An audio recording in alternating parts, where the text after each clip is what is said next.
Hey agnosticman77, this is Plastered Dragon. This is a response to your video Getting Rid of Atheism, which I enjoyed watching.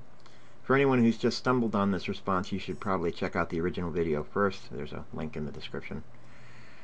I suppose I should begin by saying I'm a nobody on YouTube. I pretty much lurk, but I've been following the types of debates you speak of for years, so I think I have some useful commentary to add.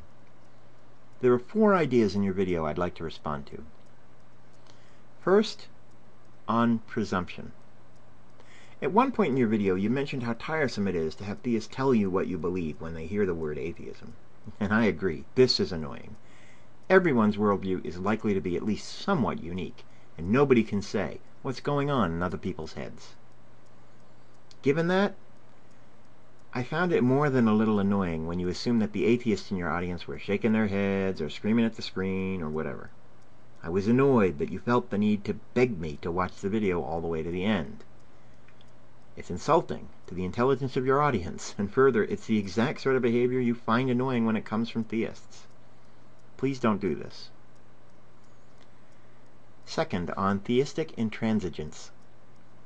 At or around 1 minute 30 seconds, you mentioned that the issue is not that theists couldn't understand atheism, it's that they wouldn't. I appreciate what you're saying, but I think you're selling theists short. I was a theist once, and now I'm a de facto atheist. So clearly, not only is understanding atheism something I could do, it's something I would do, and did do. And many atheists I know are former theists. I can't speak for you, but you might be too. I think you may be confusing theists in general with the sort of theists who are going to create theistic videos, theistic blogs, and who are going to enter into debates with atheists. Those people are looking to spread their message. They're not in a debate to seek the truth. Heck, debates aren't really about the truth. They're about winning. While it's true that those people are likely to engage in the same old, tired, underhanded arguments and tactics that have long since fallen on the sword of evidence, or the sword of reason, if your intention is to educate people on agnostic atheism, it's about the audience. There may be many people watching your YouTube interchanges who aren't prepared to discuss their doubts about the dogma they were raised under, and who are quietly seeking information. I think it's those people who benefit the most from such debates. Thirdly, on deism, as someone who was a deist before he was an atheist, I'm afraid I personally could not take a step back down the ladder without some reasonable evidence. While you're correct in that deism is not a traditional religious belief in a meddling God or gods who take interest in human affairs, it is still a religious belief that assumes a supreme being created the universe. While that's an interesting notion, the evidence does not support it. I didn't become an atheist because I hate religion. I became an atheist because I love evidence. Deism is not compatible with an evidentiary worldview. It requires you to make an assumption about the existence of a being for which you have no evidence. I'm not prepared to adopt this belief just to avoid infinite regress. And I'm not prepared to adopt it even if, and perhaps because, we can be so nebulous and vague about this entity that it might not be an entity at all.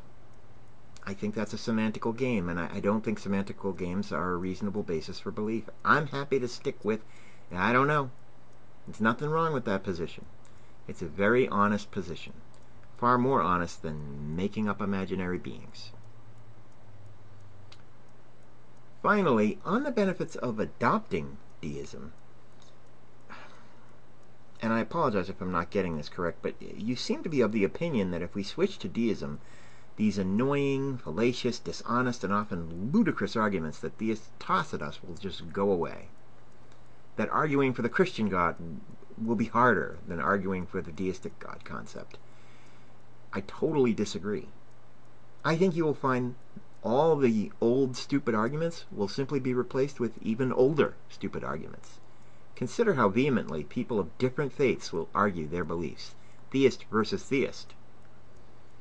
Consider the ridiculous lengths to which people of related faiths, or even the same faith, will go to split hairs over the finer points of dogma or ritual.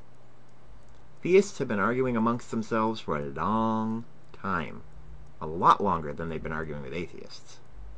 I don't think they're going to have any trouble piling on the source material for why you should believe in their flavor of deity over the deistic flavor. One need only glance at Northern Ireland to see how far people are prepared to go over minor points of dogma. And in actuality, I think atheists adopting deism will make things worse for themselves. To move from atheism to deism is simply to concede a point to the theists and say, yes, you're right, the universe needs a supreme being to create it. I think most theists would be encouraged by such a move and would redouble their efforts to make you move another step toward theism, maybe belief in a personal God, though not necessarily the God of the Bible.